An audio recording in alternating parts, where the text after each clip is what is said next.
Mentes e Medos. Oi, medrosos, eu sou a Andréia Broio Oi, medrosos, eu sou o Michael Gomes. e este é o Mentes e Medos, um podcast para você que, assim como nós, é um amante do terror.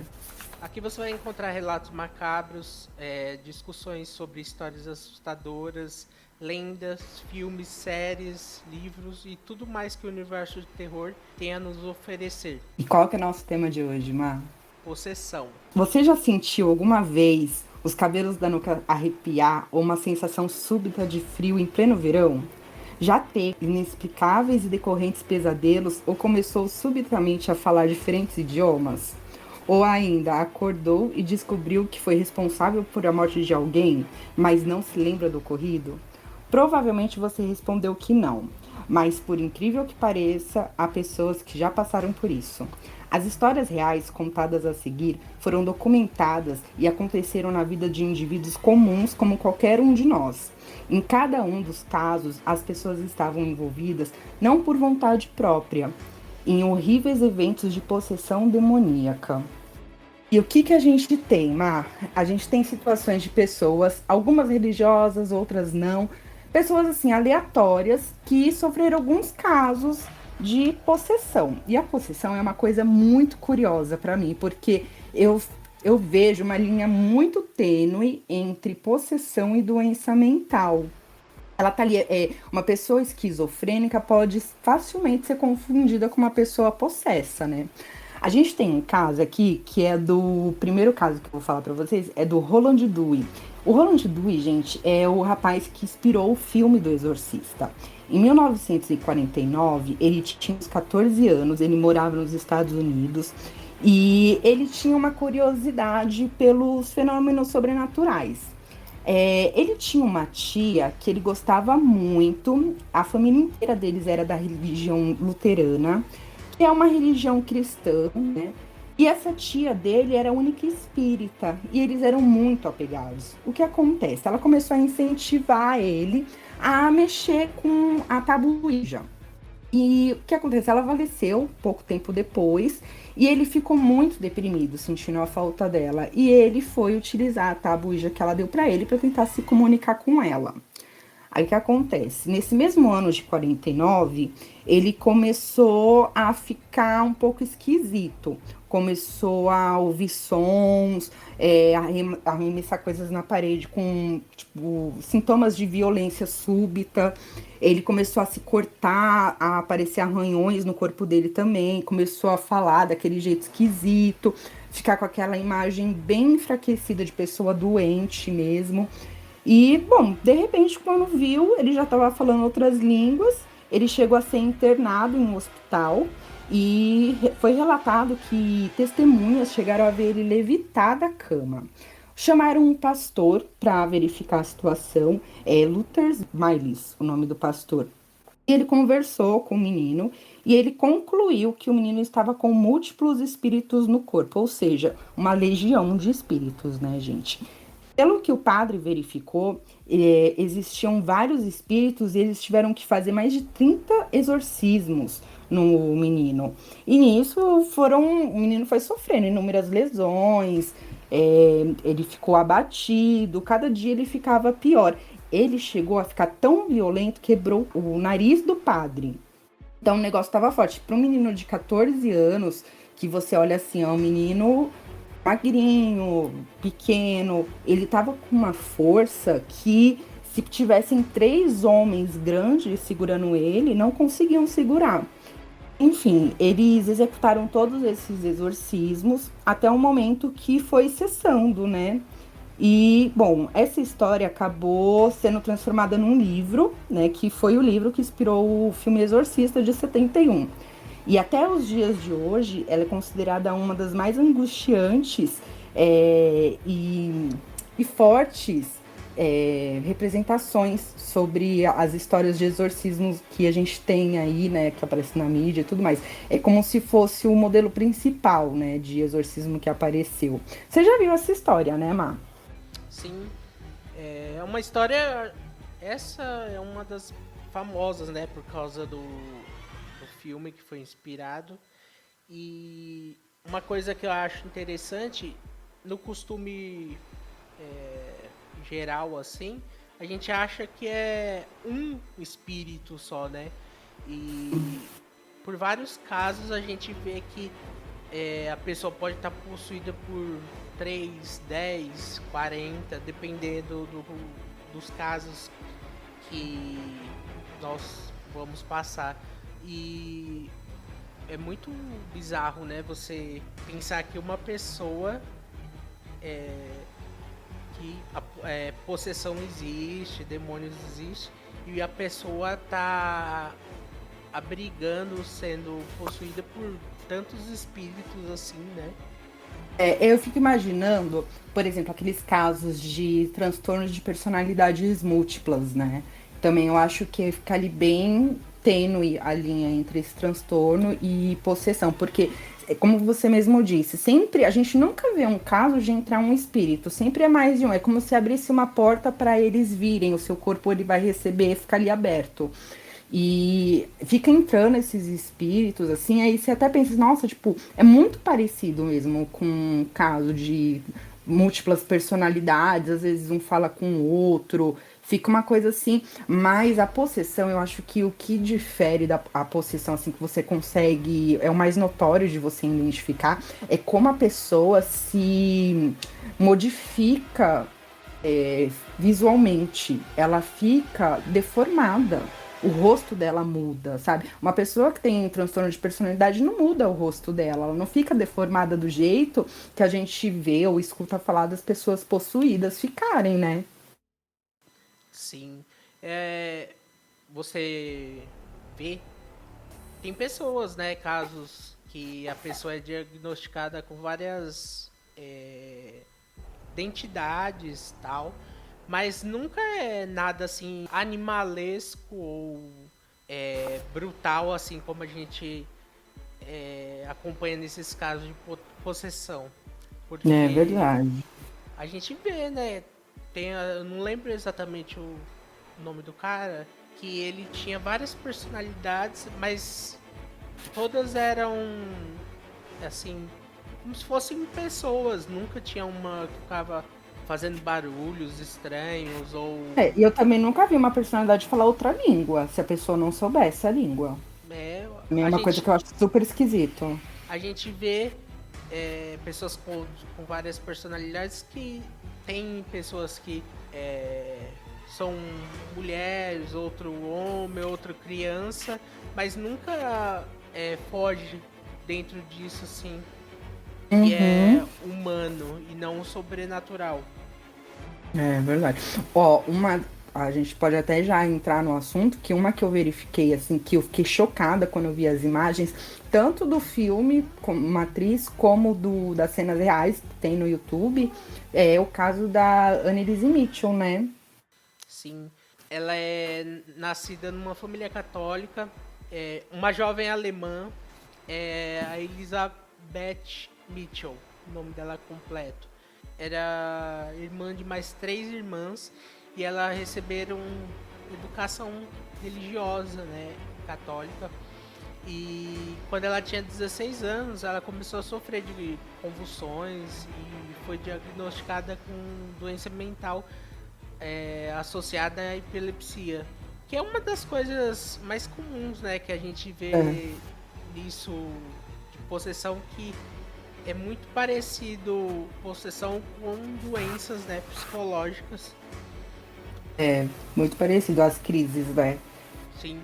E quando ela começou a sofrer essa opressão, ela tinha alucinações que ela via faces diabólicas, começou a comer começou a comer insetos. Parece esses casos de possessão, parece que a pessoa vai regredindo, parece que é uma pessoa da idade da pedra, né? Assim, um comportamento. Ela parece que ela não tá ciente do lugar que ela tá, Kate. Parece que ela tá em outro lugar, Parece, mentalmente falando. parece que em vez de você ser humano, você vira uma coisa sub-humana que É, não sabe se comportar. É E como se a sua alma fosse comida, né? Eu é, não sei explicar de outra forma, mas ela vai se apagando, eles vão sugando tudo que você tem. é muito bizarro. E ela começou a falar que via face do diabo, ouvia vozes e as vozes falavam que ela ia apodrecer no inferno e coisas do tipo, né? E o comportamento dela foi sempre piorando e ela chegava até ingerir a própria urina. E em 1973, a depressão dela se agravou, ela tentou se suicidar. E no mesmo período ela foi internada num hospital psiquiátrico que foi tratada, mas não tinha melhora. Ela usava vários tipos de drogas e não tinha uma melhora no quadro. E alguns anos se passaram e a Annelise e sua família começaram a dizer que era uma possessão, né? Uhum. Porque já tinha tentado várias coisas e não tinha melhora. E em 75, em setembro de 75, eles foram até a igreja, né, e tal, e conseguiram a permissão para fazer um exorcismo na Annelise.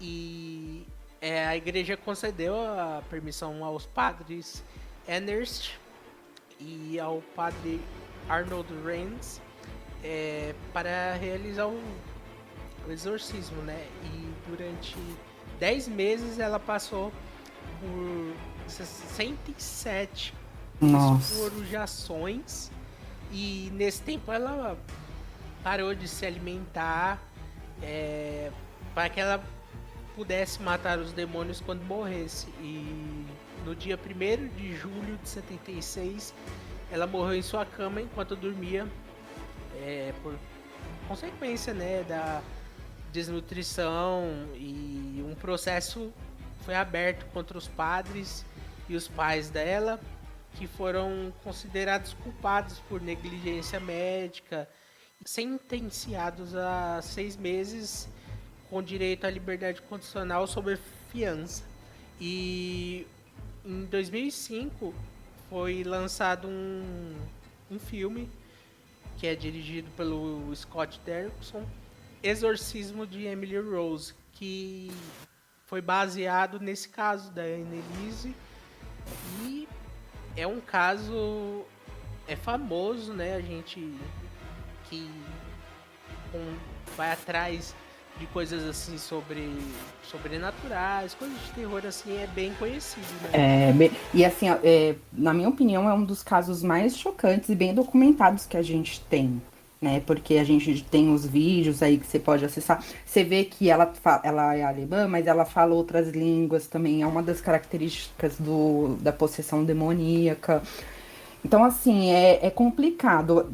No filme até tem uma parte que fala que ela chega a ver a Virgem Maria, se não me engano, ela vê algum santo aí do sincretismo religioso cristão, e ela fala assim, e ela pergunta pra Annelise se ela quer que pare com isso ou se ela quer que continue para ela mostrar para o mundo que possessão demoníaca realmente existe, como se ela fosse um mártir. E ela escolhe continuar com a possessão, porque ela era realmente muito religiosa, essa moça. E era uma moça estudada, ela chegou até a concluir, né, a faculdade e tudo. Só que realmente essa questão da doença mental, como já tinha sido comprovado que ela tinha doença mental, fica muito difícil mesmo não ter as acusações de negligência em cima desse pessoal todo.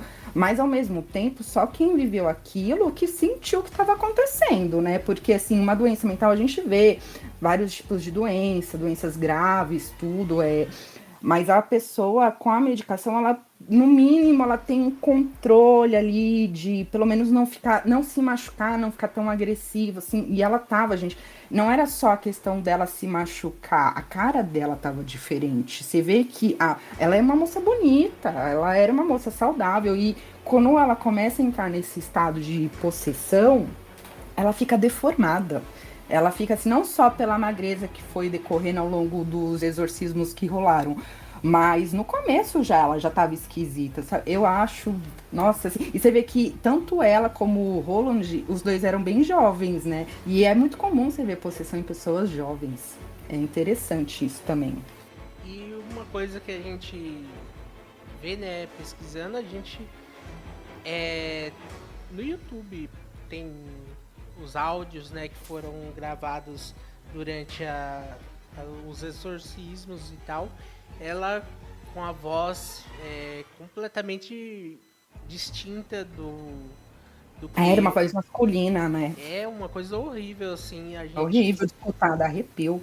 você, esse áudio, se você escutar de madrugada, você se caga, porque Não, não dá. é muito horrível. É como se você escutasse o demônio falando. E o interessante é que os dela, os espíritos, né, que entraram nela, que possuíram o corpo dela, não eram espíritos, tipo, esses espíritos de entidades demoníacas, igual. A gente vê muitos espíritos da Goécia entrando nas pessoas, esses espíritos bíblicos, né? Mas o dela foi Hitler, foi Nero, foram pessoas que passaram pela Terra. Tem, acho que Caim também entra nela.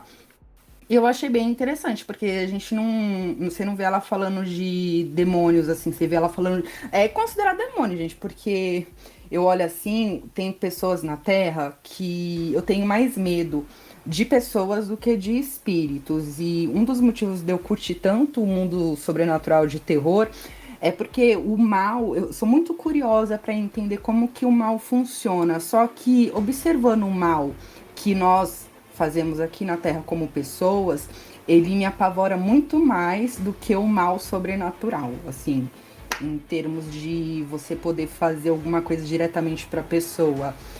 Então, assim, o caso dela, assim, é chocante. É um dos casos que eu fiquei mais. As primeiras vezes que eu tive contato, realmente foi chocante. E, no caso, teve ela, a gente pode falar dela e do Roland, que eram mais jovens, mas também chegou a pegar pessoas mais velhas, né? E pessoas totalmente diferentes dessa linha, né, Mar? Sim, esse rapaz que foi teoricamente possuído é o Maurice Theriault. Ele, por vários anos, ele se sentia diferente, ele achava que tinha algo errado com ele dentro dele. Ele era agricultor e já havia até entregado as armas que ele tinha em casa na delegacia semanas antes dele ser encontrado desmaiado na sala, coberto de sangue e com cruzes invertidas desenhadas nos olhos. E Nossa.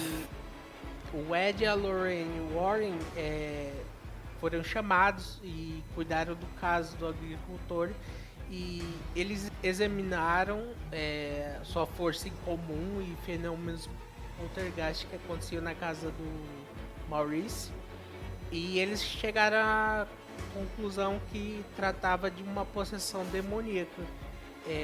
Segundo o casal e a equipe deles, o Maurice havia pedido ajuda à força sobrenatural para superar traumas que ele tinha do passado, e ele acabou sendo possuído por quase toda a vida. O casal Warren, eles chamaram um colega padre que sempre estava com eles, o Robert McKenna, e fizeram um exorcismo e foi realizado com sucesso.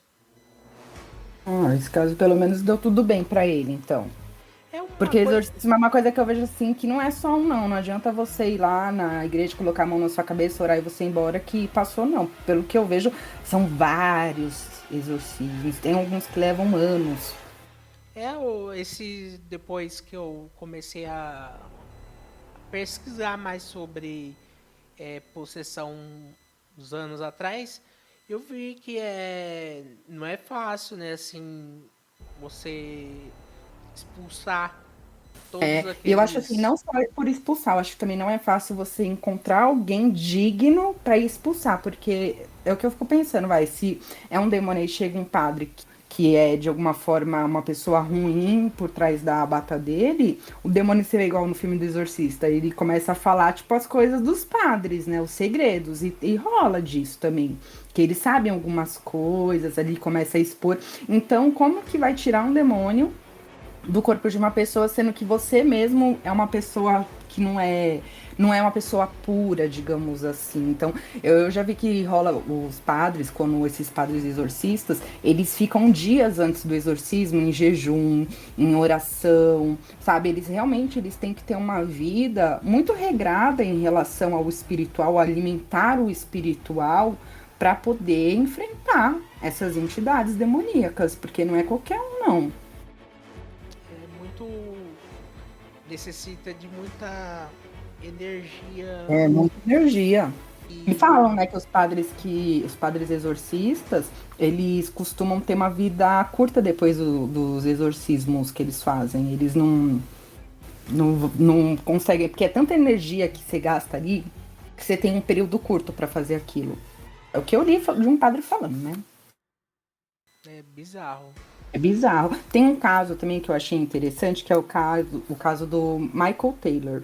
Em 1974, o Michael e a Christiane Taylor levavam uma vida tranquila na cidade de Dorset, Inglaterra. Foi nesse período que as coisas começaram a ficar diferentes. A Christiane começou a notar que o comportamento do seu marido foi ficando cada vez mais indolente. Ela decidiu levar ele a uma reunião com o seu grupo de comunhão cristã. Durante o encontro, ele surtou e admitiu que sentia o mal se apossar dele. Ele começou a ficar com esse sentimento. Foi então que ele começou a falar em diferentes idiomas, aí o idioma de novo, e tentou atacar o líder do grupo. Dias depois, o vigário local convocou outros ministros para realizarem um exorcismo nele, visto que a postura do Michael parecia muito extrema, assim, estava realmente fora do controle. Durante os dias 5 e 6 de outubro, uma sessão de exorcismo que durou 24 horas foi realizada pelo padre Piper Vicente. A igreja concluiu que 40 demônios foram expulsos do corpo do marido de Cristiane, mas alguns ainda permaneceram, ou seja, tinha bem mais que 40. E acabou sendo uma grande falha por parte do clero, porque ele chegou em casa, ele matou a esposa com as próprias mãos, ele arrancou os olhos e a língua e desfigurou o rosto dela em seguida. Depois ele estrangulou o cachorro da sogra dele e mais tarde um policial encontrou ele andando nu na rua e todo ensanguentado.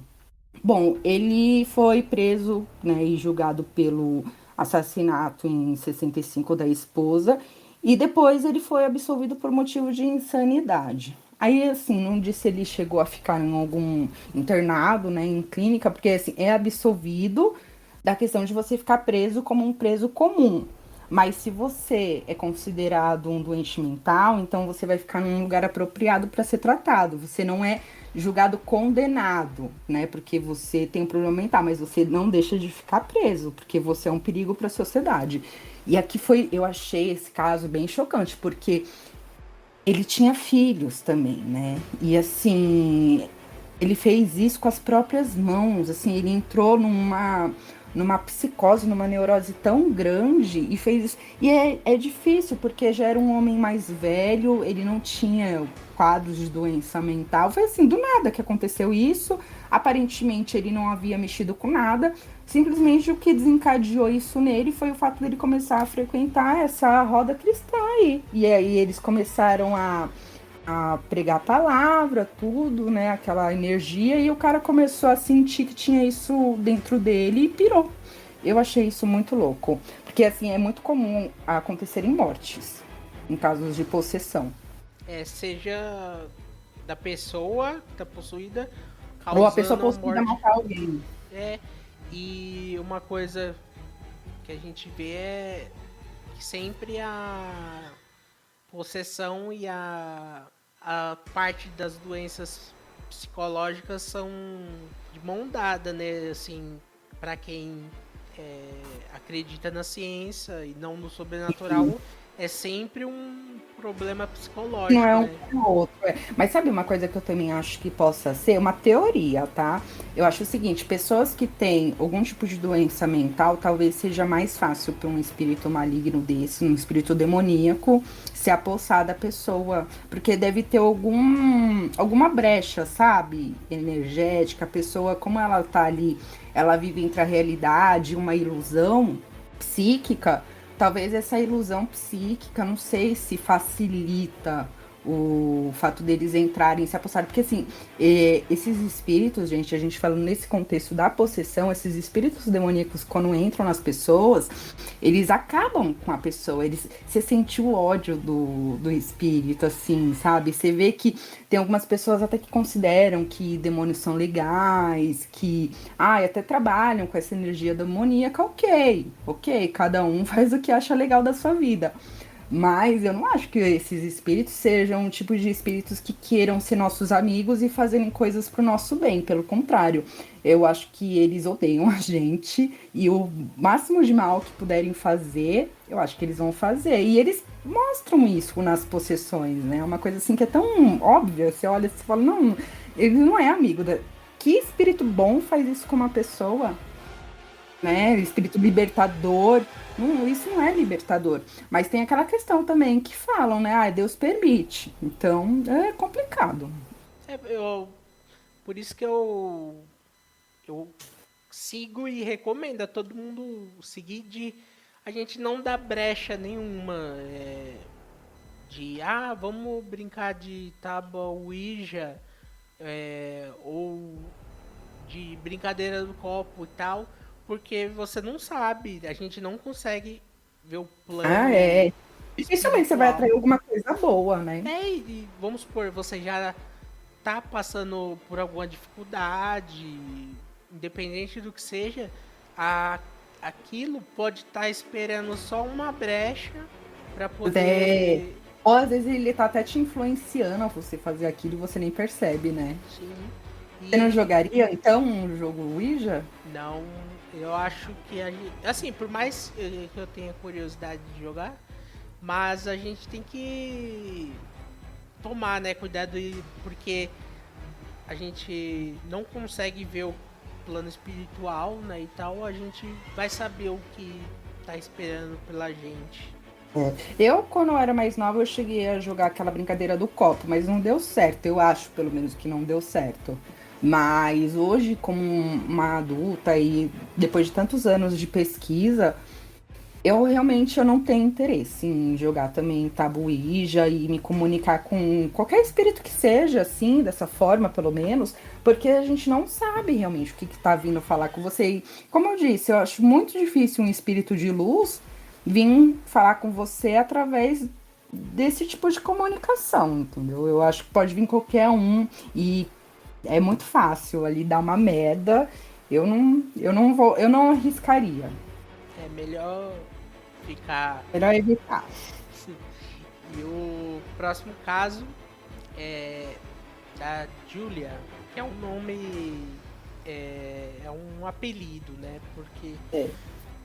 a gente sabe que esses casos assim, as pessoas gostam pra ficar discreto, né? Ninguém saber que Anonimato, é.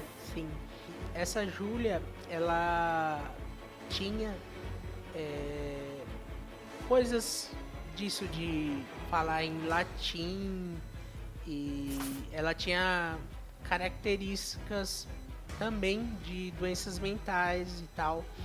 E durante o tratamento dela com o Dr. Richard Gallagher, ele foi registrando tudo sobre o tratamento que ele fazia com ela. E esse caso foi revelado em 2008 pelo psiquiatra. E sobre essa Júlia, ela teria sido possuída porque ela mexia com coisas assim ocultistas, satânicas, e ela afirmava que ela estava possuída E o doutor Gallagher começou a fazer tratamento dela. E a Júlia era uma mulher de meia idade, foi criada sob regras e dogmas do cristianismo, mas ela possui envolvimentos, né, como eu acabei de falar, de seitas satânicas. Ela, durante a possessão que ela teve, várias testemunhas afirmaram que ela tinha diferentes tons de voz masculina, o corpo dela levitava. O doutor também, Gallagher, ele presenciou ela levitando sobre o quarto, e com a progressão ela desenvolveu a habilidade de clarividência, e sabia que o que havia nas casas das pessoas, e cômodos que ela nunca tinha entrado. Ela conseguia também ler a mente das pessoas, descrevendo segredos que as pessoas guardavam, pecados das mesmas. E a pedido da própria Julia, um exorcismo foi realizado, e há exemplo de muitas outras sessões.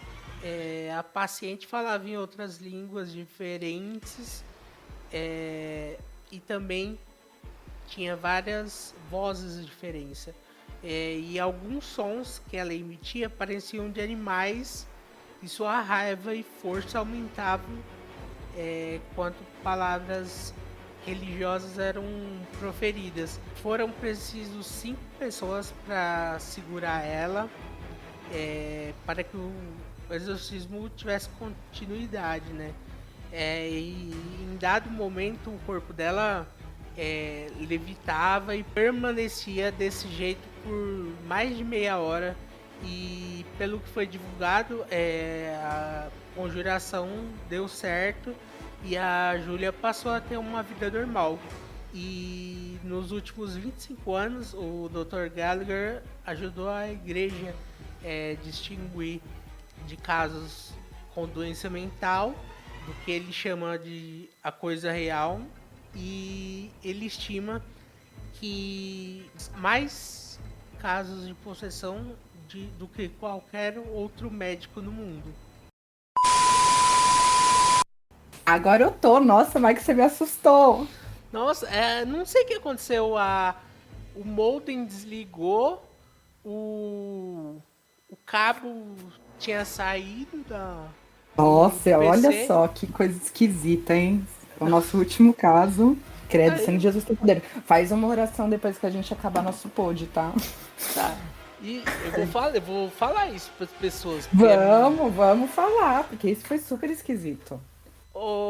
Pessoal, eu tava terminando aqui, né, de falar o caso e dizer, né, que é uma coisa que aconteceu aqui, que o modem desligou sozinho, modem da internet, eu até caí da cal que eu tava com a Gabriela, e o fio do cabo de rede também tinha saído do computador, e eu não sei se Saiu isso... sozinho o cabo? Sim, é aquele cabo Nossa. que você chama RJ45, cabo de rede. Sim. E ele tinha saído do PC e... Credo. Gente, Bizarro. ai. Nossa, muito bizarro. Mas vamos que espíritos de luz nos acompanhem, que Deus ajude a gente a continuar aqui, viu? Porque o negócio ficou esquisito. Bom, então vamos continuar, né, gente? Desse caso da Júlia, que aconteceu, o que me deixou muito curiosa foi o caso desse psiquiatra, o Richard Gallagher. Porque é um psiquiatra e a gente sabe que médicos, principalmente médicos psiquiatras, neurologistas, são muito céticos em relação a possessões, a esse tipo de experiência. E ele era uma pessoa cética, vou deixar bem claro que ele mesmo deixou isso bem claro nos registros que ele fez. Ele era extremamente cético, como qualquer cientista, só que quando ele se deparou com esse caso da Júlia, o ceticismo dele foi por água abaixo. Acabou, porque assim, não é normal a pessoa levitar porque tem doença mental. Não é normal a pessoa falar em outras línguas que nunca falou na vida porque tem doença mental. É meio complicado e a forma que ela fica deformada também é uma questão. É o que acontece. Aqui eu vou explanar um pouco com vocês a ideia que fez o psiquiatra Richard Gallagher mudar a concepção dele em relação às possessões. Bom, ele é um psiquiatra de Nova York e ele afirma ter sido testemunha direta de mais de 100 casos de possessão demoníaca nos últimos 25 anos. Aqui eu vou falar as palavras dele.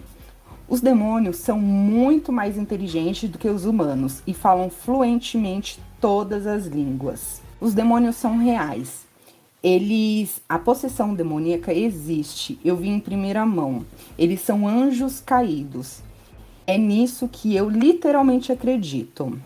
Eles são extremamente inteligentes, eles são muito mais inteligentes do que os humanos e eles existem há milênios. Então, eles falam todas as línguas por isso, porque eles têm todos os conhecimentos da humanidade. Eu os ouvi falar chinês até. Eu os ouvi falar grego antigo. E eu estudei grego antigo. E certamente ouvi eles falarem em latim. Bom, de acordo com Gallagher, os espíritos malignos se manifestam dessa maneira, provavelmente para assustar e para se exibir também, para se gabar, tipo, ó, que eu tô falando, para você ter certeza de que eu sou eu. Então, Gallagher afirma que os maus espíritos, eles tomam conta das pessoas porque eles realmente odeiam a Deus e os humanos. Ele acredita que nós temos a capacidade de amar e nos voltar a Deus, e os demônios não. Eles fizeram as suas escolhas e odeiam a imagem de Deus e os seres humanos. E realmente, uma coisa que eles sempre demonstram é o ódio que eles sentem pelos seres humanos. Porque, afinal de contas, eles estão onde estão porque Lúcifer debateu com Deus a existência humana. E como a gente era medíocre em relação a toda a existência. Bom, quer dizer, não só querem nos destruir espiritualmente, para longe de Deus, mas eles parecem ter prazer quase sádico em destruir-nos, com criaturas que ainda podem amar a Deus. Já criaturas inimigas que também foram de Deus, já não parecem capazes de amar a Deus assim. Então, assim, existe essa questão da guerra celestial, né? Aí tem a questão, os demônios muito poderosos também mostram poderes extraordinários, como conhecimento pessoal e clarividência. Em uma ocasião, um demônio contou-lhe como a sua mãe havia morrido de câncer no ovário, sendo que a pessoa que estava ali possuída jamais tinha contato com ele ou com a família dele e sabia de questões muito íntimas e pessoais sobre a vida dele. Esse espírito maligno também sabia como os pais de outras 15 pessoas morreram. Em outra ocasião, um demônio disse a ele exatamente o que o padre estava vestindo, embora o clérigo não estivesse nem perto do Dr. Gallagher. O padre estava em outro ambiente e ele estava falando desse padre, falando como que o padre estava. Em um caso diferente, Gallagher se comunicou diretamente com o demônio. Teve um caso que o demônio lhe disse: como vai ser esse livro? Não fará bem algum. Foi quando Gallagher estava escrevendo o livro, só que a pessoa que estava possuída não sabia.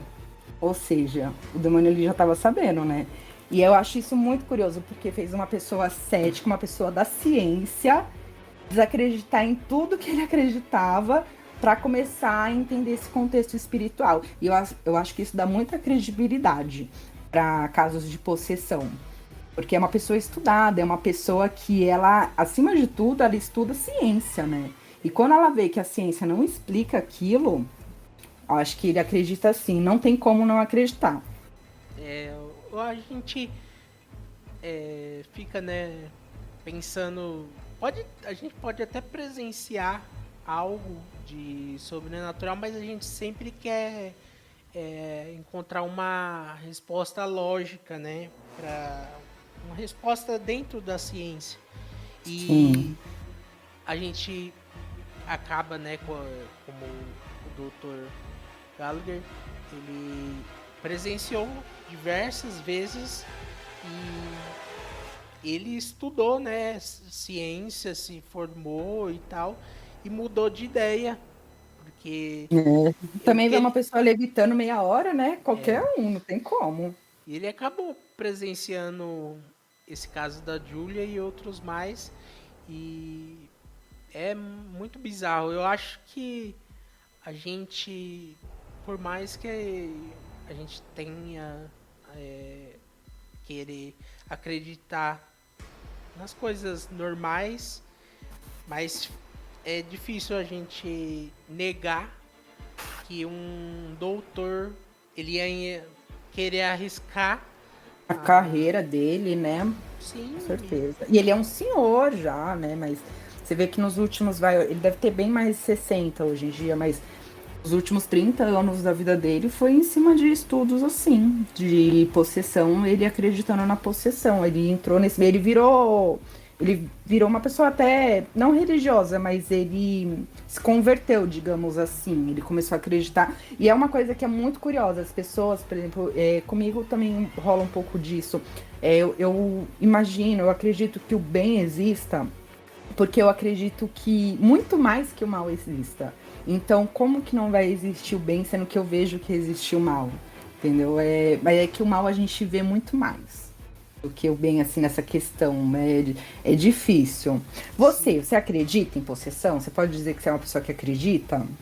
Olha, eu posso dizer que acredito, mas eu preciso presenciar, sabe? Assim, eu preciso ver com meus próprios olhos. Mas ontem eu tava pensando sobre esse assunto, né? Que a gente ia falar hoje. E eu fiquei pensando, eu falei, nem que eu visse alguém, vamos supor, uma pessoa que eu não conheço que possa estar sendo possuída, eu acho que eu ia buscar, eu ia falar, não, não é possessão, é outro problema. E eu acho que é do humano, né, a gente querer negar que exista isso. Você nunca chegou a ver uma possessão, então? Não. Né? Assim, eu acho que tem a diferença, né, entre possessão e incorporação. Gente incorporada eu já vi. Mas, assim, eu acho que a incorporação, a pessoa ela tem consciência daquilo que está acontecendo, meio que ela permite. A possessão, ela tem aquela linha. Você nem sabe o que está acontecendo, simplesmente você é possuído, assim, tipo, sem o seu consentimento. E eu já cheguei a ver, com meus próprios olhos, uma situação. Tinha uma moça que morou em casa com a gente, que ela era filha de uma amiga da nossa mãe. Você era bem pequenininho. E ela a mãe dela brigou com ela, expulsou ela de casa, e ela foi lá na nossa casa pedir abrigo, né, pra ficar lá com a gente um tempo, enquanto ela e a mãe dela estavam se resolvendo. Aí, eu sempre ia buscar a nossa avó na igreja, porque ela tinha uma perna mais curta que a outra, né, por causa do cavalo que ela caiu, machucou o joelho, ela já era velhinha, então eu ia lá na igreja pra buscar ela, pra dar o braço pra ela não correr o risco de cair na rua no meio do caminho. E nesse período, eu vou mudar o nome da moça, tá? Vai a Ariana. Ela foi comigo, eu era criança, eu devia ter uns nem 10 anos de idade, ela já era uma adolescente, 15, 16. E no momento que a gente chegou, tá? Ó, gente, tirando a questão de contexto religioso, mas eu sempre penso assim, eu vejo essas pessoas endemoniadas aí na igreja. Muitas dessas pessoas eu olho assim, eu acho que são atores. Eu acho muito esquisito. Mas ela não era uma atriz. Ela estava morando com a gente na nossa casa. Se ela tivesse sido paga para interpretar, eu teria sabido, porque, né, ela morava com a gente. E, ela caía toda vez e começava, tipo, fazer uns ruídos com a boca e se retorcer e tal. Aí o padre lá orava, o pastor orava, aí do nada ela voltava assim e voltava pra casa. Aí a nossa avó começou a ficar, ela tá com alguma coisa no corpo dela, tem alguma coisa. E aí eu ficava impressionada com ela, porque toda vez rolava isso. Eu não sei se pode ser psicológico, se ela tinha algum problema. E aí você já associa, né, a igreja com esse tipo de transformação. Mas foi curioso, porque realmente acontecia isso com ela, então. Mas ela não chegou. E assim, o estranho é que a vida dela não foi das melhores depois disso, não. Ela teve uma vida muito difícil, essa moça. Ela chegou até a ficar na rua, assim, passar por momentos de dificuldade, porque não sei explicar, gente. A vida dela ela não tinha muita sorte, muito apoio, talvez. Mas enfim, coisas ruins aconteceram. Bom, você então, você já chegou a conhecer alguém que já foi possuído, não? É, eu não sei se é, era uma possessão, né? Mas aquela vizinha nossa, lembra? Que a gente Sei. comentou em vários episódios já. Uhum. Ela era diagnosticada com Esquizofrenia. esquizofrenia e ela agia normal, mas depois ela parecia um bicho, assim, por várias vezes.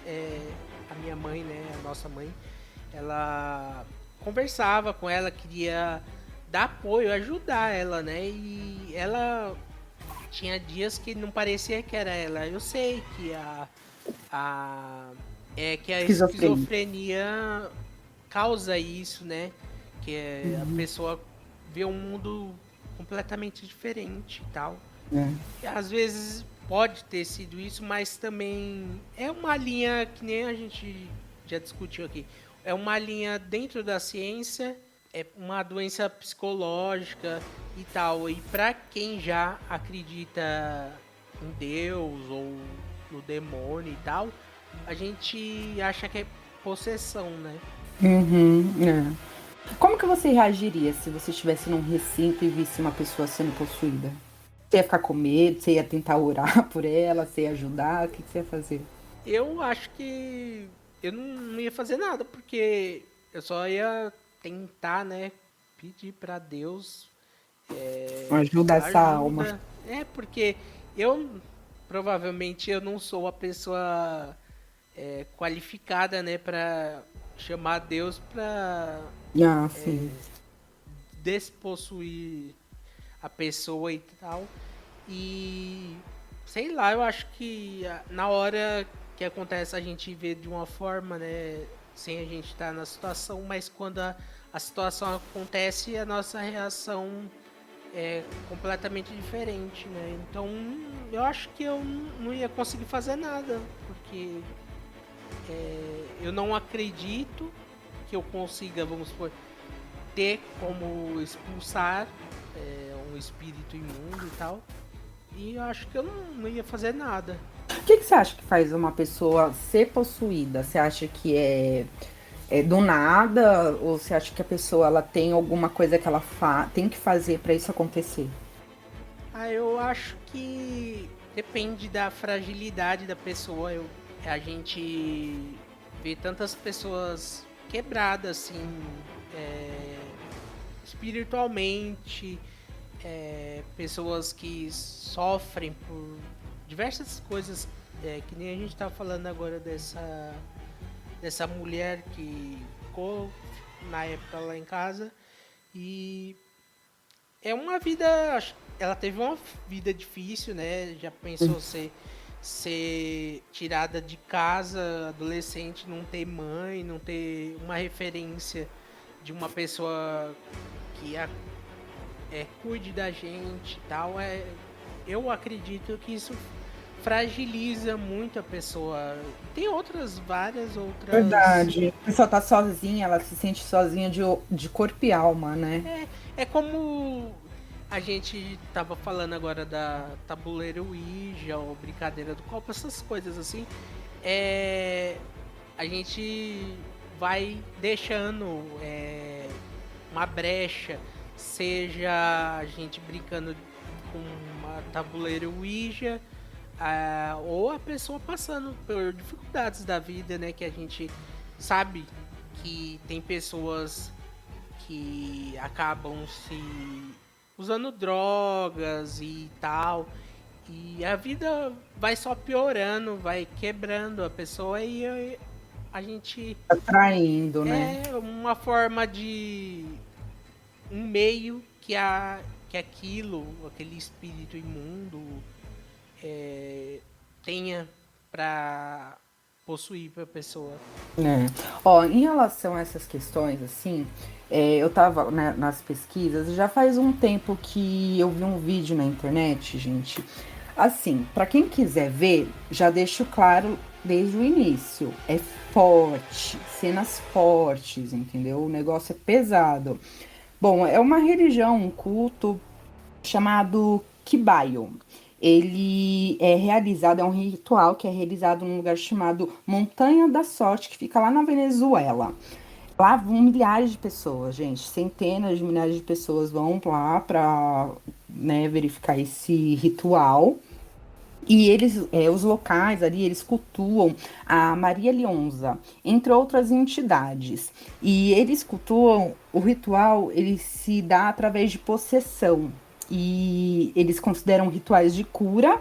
E esse culto da Maria Leonza, ele expressa o mito e a história da Venezuela, assim como uma forte ligação com a natureza e com a violência urbana. O que acontece, gente? Eu vou diferenciar esse ritual, esse culto, dos rituais que a gente tem aqui no Brasil, as religiões, que é totalmente diferente. Eu olhei, eu fiquei com medo, e olha que eu não fico com medo com facilidade assim. Tem uma cena de uma moça no chão que foi a cena mais forte que eu vi, que ela tá lá e o responsável ali, o sacerdote, faz lá os cânticos, faz as coisas deles e entra um espírito, né? O espírito possui o corpo da moça. Mas sabe aquela ideia, por exemplo, não é igual, eu não tô falando igual rola aqui com a Umbanda, com a Quimbanda que entra, o espírito fala, ele age e tal, às vezes ele pode até ser um pouco agressivo, é totalmente diferente. Ela levanta, parece que o ser que entrou dentro dela não é uma pessoa, não é um ser humano, tipo um espírito de um humano. É um espírito realmente de outra coisa, tudo menos humano, porque parece que ele não consegue nem andar, ele anda diferente, sabe? Ela começa a andar na ponta do pé, mas ela anda toda torta. Parece que, olha, nem o filme do Exorcista chega perto das imagens, tá? Porque ela fica com o olho todo branco, começa a sair sangue da boca da menina, é muito sangrento o ritual. Eles começam a cortar a boca, mordendo mesmo a língua, sabe? Eles, acho que eles se machucam. Tem alguns ali que, quando entra o espírito, eles começam a comer gilete. É muito sangue, gente. E assim, eles ficam com os olhos totalmente revirados, brancos mesmo. A cara, a menina que tava no chão, ela tinha um rosto bonito. Era uma menina bonita, uma menina saudável. Quando ela incorpora ali, que ela entra... Ou incorpora não, né? Que ela é possuída. Ela levanta, a cara dela tá deformada. Não é a mesma pessoa que tava no chão minutos antes. E ela começa a andar toda esquisita, sabe? Parece um demônio mesmo, gente. É uma coisa muito, muito forte. Eu entendo a questão religiosa. As pessoas acreditam que exista uma cura através disso. Tudo bem, sabe? Mas que não deixa de ser impactante, é muito impactante, é muito chocante. Se você for uma pessoa medrosa, medrosinhos, não assistam. Agora, se você é um medrosinho um pouco mais abusado, vai lá, vai na sorte, né? Tá no YouTube, chama Kibayo. Fiquem à vontade quem tiver estômago e coragem pra ver. Porque o que eu tô falando que é forte é porque realmente é forte, né, Mar? E uma coisa que eu acho, assim, aí tem os rituais mais fortes, tem a questão que eles levam muito em conta a possessão com o ocultismo, né? Sim. Uma coisa que acho que todo mundo que crê no sobrenatural, as pessoas veem uma linha de segmentos que as pessoas, como jogos ocultistas que chamam, né?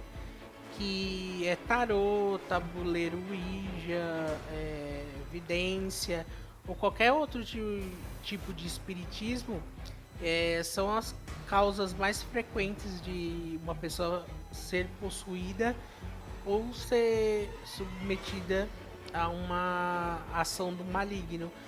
E isso, em certa parte, eu concordo com tabuleiro do Ouija ou algo que você seja assim, você não sabe com o que você está lidando e você começa a falar com aquilo, a chamar e como eu já falei, né, a gente não sabe o que tem esperando uma brecha.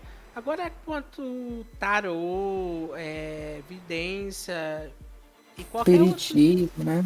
eu acho que se não faz mal é, para pessoas e tal, não vejo problema. É, Também. tarô, as pessoas se consulta, eu acho normal assim.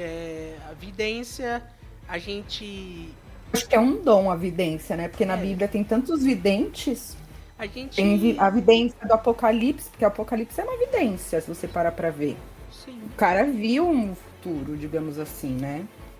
E espiritismo também, eu não vejo, nossa, é uma coisa que é do mal. Demoníaca, eu também não. Eu acho que É é. igual. Pode falar. Não, vamos lá. Os livros da Lorraine Wedge que eu li, eu senti muito disso, sabe? De preconceito religioso vindo da parte deles, porque todos os casos que eu li dos livros, as primeiras coisas que eles perguntam para as pessoas, ou para, né, para as pessoas que estão sofrendo algum tipo de problema dentro da casa, eles perguntam se a pessoa ela mexeu com tabuleiro, se ela jogou tarô, tal, essas coisas. Mas assim, pô, eu acho que é muito. Eles estão ampliando demais a questão, sabe? Eu acho que é muito mais pontual do que simplesmente você ler uma carta de tarô e atrair. Tem a questão que falam, né, de você ficar trabalhando com essas energias, se você não tem o. Eu já ouvi falar isso de alguns religiosos. Você quer saber o futuro que não lhe pertence, entendeu? Mas eu ainda assim eu não vejo como algo demoníaco. Eu acho que eles generalizaram demais dentro disso. Como você falou, o tabuleiro Ouija eu tenho minhas restrições, porque eu acho que a comunicação ali, a pessoa tem que ser. Realmente tem que já estar com uma ideia de um espírito, tem que ter um dom ali, porque eu acredito em pessoas que têm o dom de evidência mesmo, que têm o dom paranormal, eu acho que existem essas pessoas. E você pegar e julgar elas de demoníaco ou falar que elas estão fazendo alguma coisa, eu acho muito radical. Eu não concordo. Que é um pouco de preconceito religioso, assim. É só você cuidar do seu, não querer contato com coisas que você não vai saber lidar, né? Você não tem nenhum conhecimento necessário para isso. Então é melhor você, no caso do tabuleiro Ouija, né, que eu estou me referindo, Sim. melhor ficar de boa no seu. Agora você vai usa o tarô, tem pessoas que têm vidências, tem espiritismo e tal. Tá tranquilo, assim, desde que não Mal a faça mal ninguém. a ninguém, tá tudo certo. Porque às vezes a pessoa tá até ajudando, afegando um coração aí, torturado. Às vezes a pessoa tá em luto. Ela quer ter tipo, um afego, uma paz, né? Tipo, quer escutar algumas palavras e, querendo ou não, essas pessoas que e fazem essa intermediação, elas podem ajudar muitas pessoas a passarem por uma situação difícil. Sim. Sobre o tema, vocês sabem, a gente tem uma gama de filmes sobre o tema de possessão demoníaca. Só que aqui a gente colocou os que a gente mais gostou, né? Tem alguns até que ficaram de fora, tipo o próprio do Exorcista primeiro lá, a gente nem colocou, mas a gente colocou outros de exorcismo, a gente colocou outras sequências, né, Ma? E qual que você recomenda pra gente de filme de possessão? Então, eu não ia colocar o Exorcista porque é uma coisa óbvia, né? A gente. Então, eu não ia colocar o Exorcista porque eu acho meio que pleonasmo, né? Você colocar o o Exorcista de Possuídos e tal. E o primeiro que eu vou falar agora é o Exorcista, mas só que é o 3. E ele é de 1990. Ele segue um detetive que já está em fim de carreira. Ele começa a investigar crimes que estão acontecendo e tem padrões nesse crime que levam a um serial killer que tinha sido morto há 15 anos atrás. E tem detalhes que esse assassino ele fazia com as pessoas que nunca foi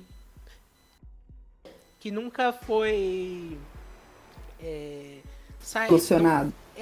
nunca saiu pra mídia, porque na época que eles estavam investigando, eles não queriam, né, que aparecesse 100 pessoas falando que era o assassino do Gemini, que é como esse assassino é conhecido. E o filme se passa, né, vai acontecendo vários casos, o detetive investigando atrás de saber quem é.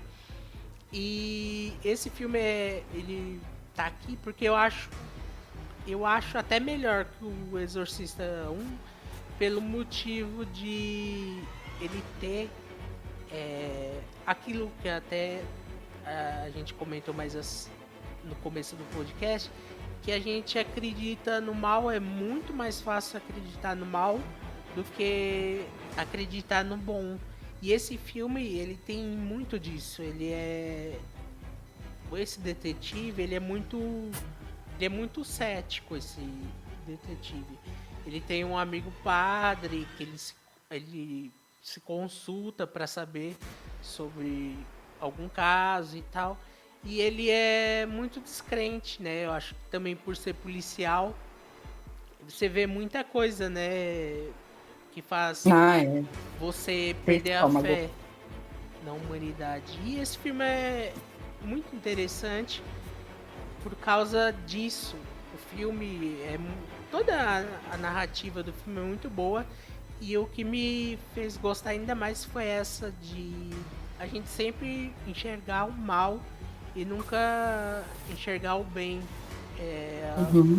Eu sempre, quando eu converso com alguma pessoa e tal, sempre aparece esse assunto de a gente ver mais o mal do que o bom. E fica verdade. Aí, o Exorcista 3 de 1990. E o próximo é o Ouija, de 2014, que é sobre uma garota que ela tem uma tábua Ouija e ela começa a usar e tal.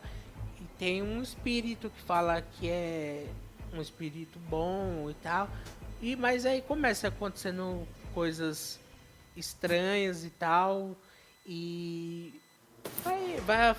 ela vai percebendo que aquele espírito não é um espírito bom. E se eu falar mais, quebra muito a história do filme. Mas é um bom filme e eu recomendo. O Ouija 2014.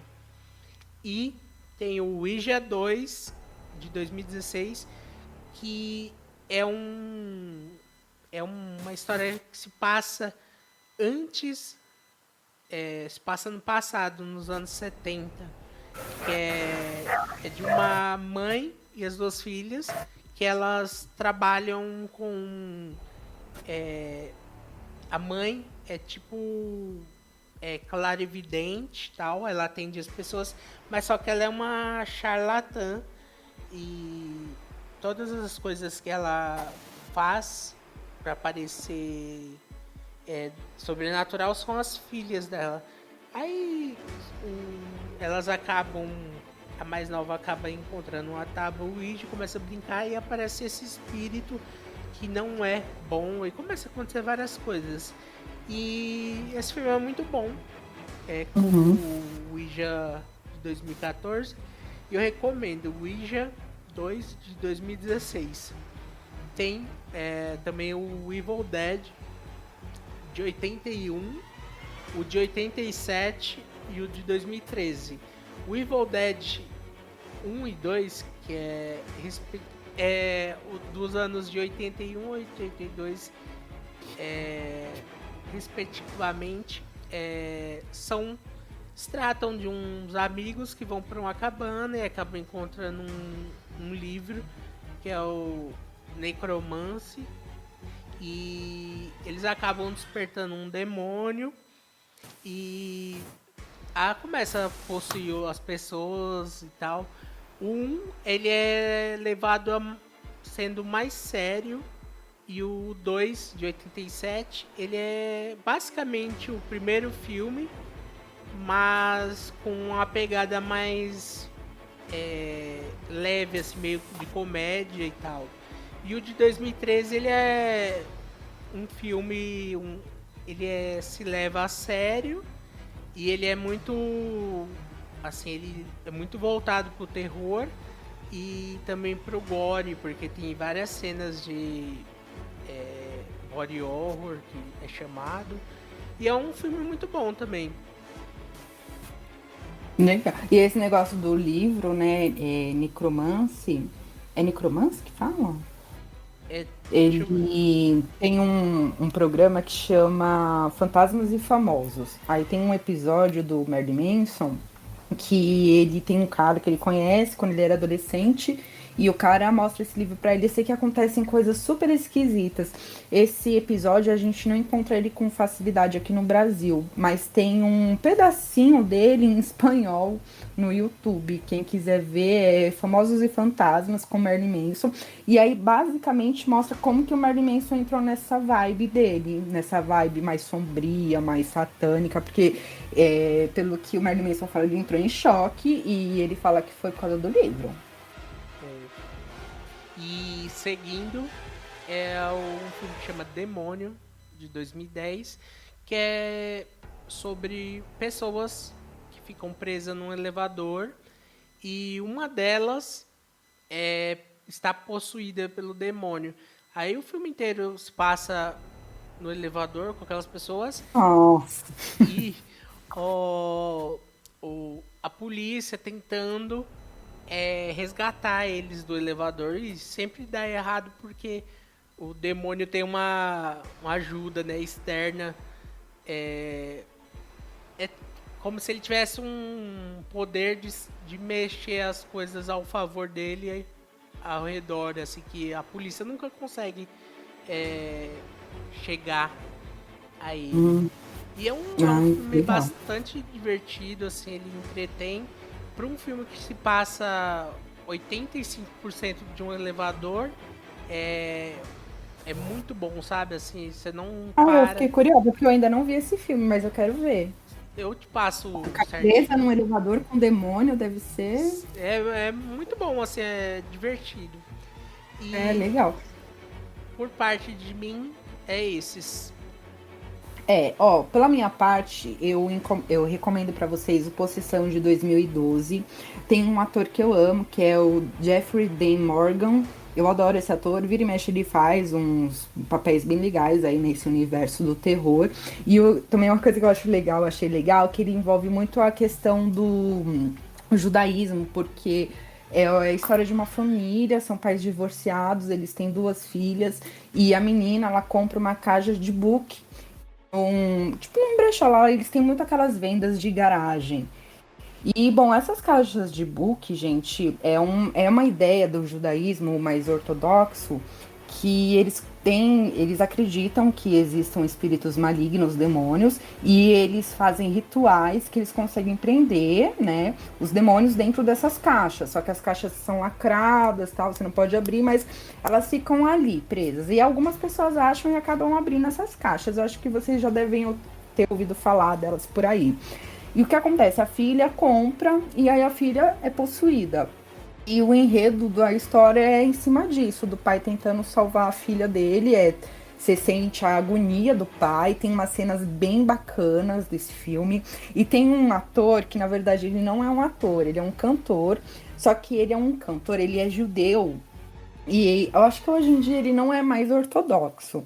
Mas ele era o típico judeu ortodoxo. Ele tinha aquele cabelo, usava aquelas roupas. Só que ele é um cantor de reggae. É o Matsuyahu.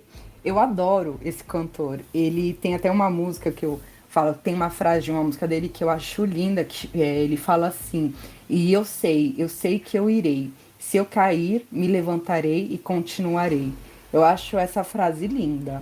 E ele faz um personagem de um judeu que está ajudando esse pai a libertar a filha dele desse mal. Eu achei o filme bem bacana, gente. Bom, a minha segunda sugestão para vocês, que para mim é o melhor filme de possessão que existe, que é O Exorcismo de Emily Rose. Ele é de 2005. Quem interpreta a Emily Rose, porque o Exorcismo de Emily Rose, gente, ele é baseado na história da Anneliese Mitchell. E quem faz a personagem é a Jennifer Carpenter. Ela é aquela atriz, para quem já assistiu Dexter, ela é a Debra, a irmã do Dexter. Eu sou apaixonada pela personagem, pela atriz, eu acho ela genial, maravilhosa. A direção é do Scott Derrickson, também maravilhosa. E muito legal, uma coisa também que eu vi no YouTube, que tem um make-off de como o filme foi feito. Gente, quem puder, procura no YouTube make-off do filme Exorcismo de Emily Rose. Eu sempre fiquei muito tensa assistindo esse filme, porque eu não gosto de ouvir quando a pessoa tá possuída, ela começa a falar daquele jeito, eu até abaixo o volume, tento distrair um pouquinho para não ouvir o que eles estão falando. Mas quando eu assisti o make-off, eu fiquei com um pouco menos de medo de assistir o filme. É sensacional, eles mostram como eles fizeram a atriz, como que ela fez a encenação dela, o tipo de fotografia que o diretor quis usar no filme, que era uma fotografia um pouco mais laranja. Então, assim, quando ela tava ali tendo as visões, ele mudava as coisas. Gente, é maravilhoso, é uns 40 minutos, mas vale a pena ver. Eu tô recomendando, não é um filme, mas é como mostrando como foi feito, os bastidores do filme, e foi maravilhoso mesmo. A minha última sugestão para vocês é o filme Hereditário, de 2018. Esse filme eu achei ele maravilhoso. Ele fala sobre uma família também, de uma mãe que está passando por um luto. Ela perdeu a mãe dela, ela tem 2 filhos, só que o que acontece? A mãe dela, que é a avó das crianças, ela era toda envolvida no satanismo.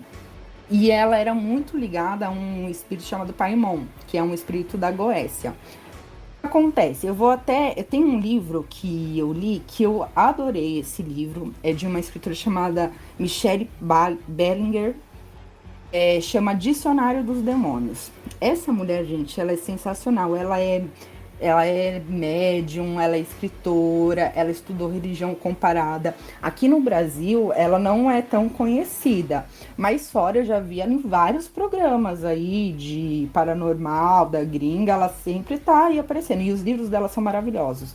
Eu vou ler aqui um trechinho do livro dela descrevendo essa entidade, porque esse livro do Dicionário dos Demônios contém mais de 1000 diferentes demônios aí relacionados.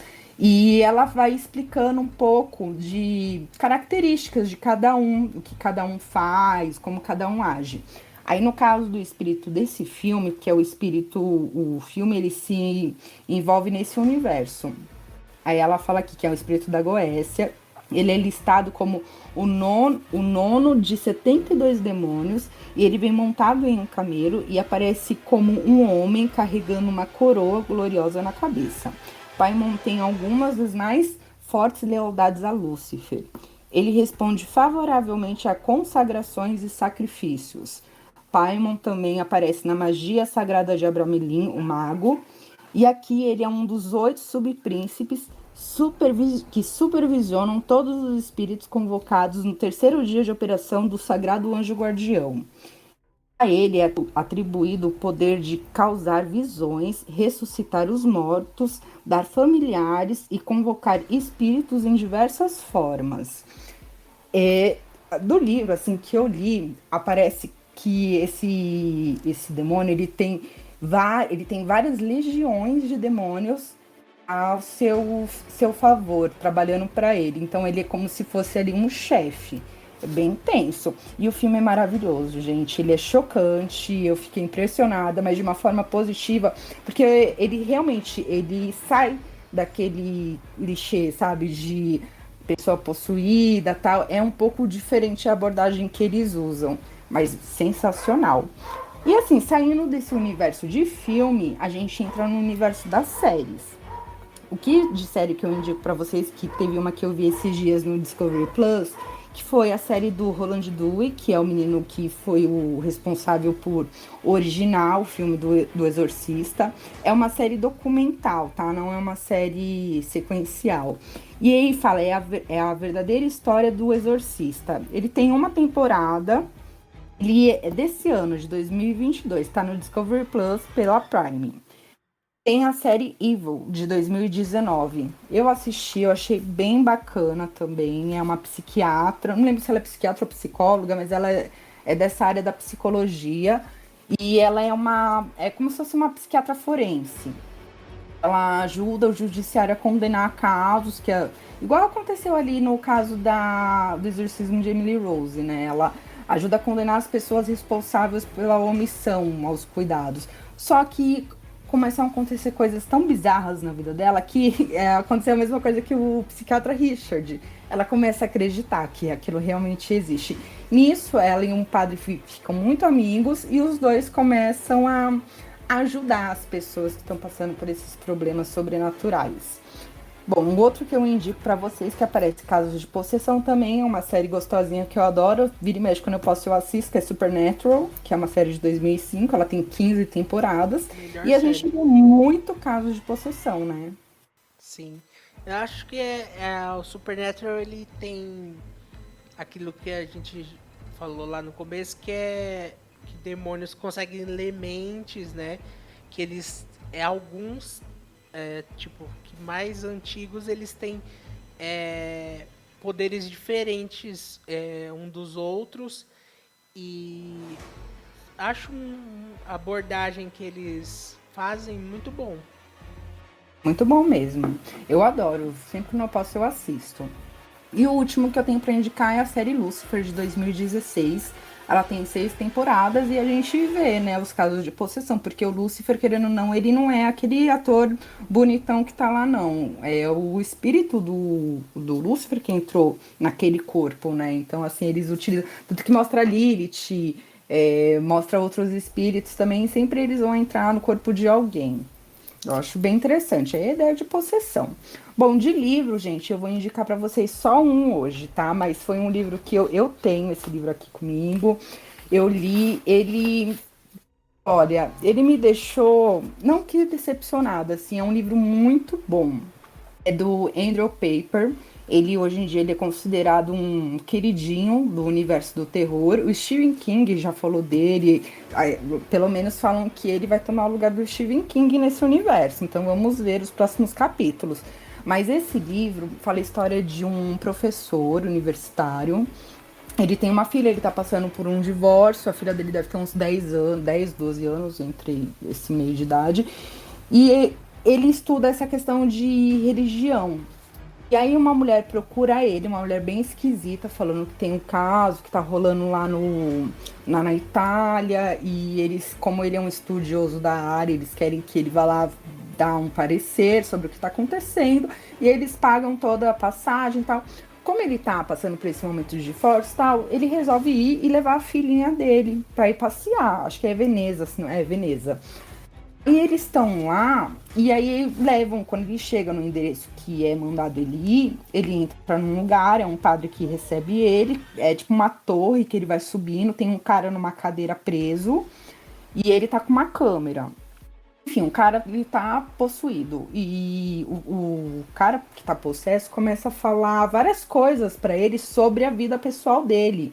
E em certo momento ele chega até a ver o pai dele ali naquele cara que tá sentado. Eu não vou ficar dando spoiler do livro, porque vale a pena ler. Mas é tensa a história. Eu fiquei triste com a história, eu vou ser bem sincera. É uma história assim que eu fiquei muito triste no final. Não é um final assim que eu achei feliz. Mas vale a pena a curiosidade. Eu recomendo. Ele é da Dark Side. Como sempre, Dark Side é melhor no ramo. Então tá aí para vocês.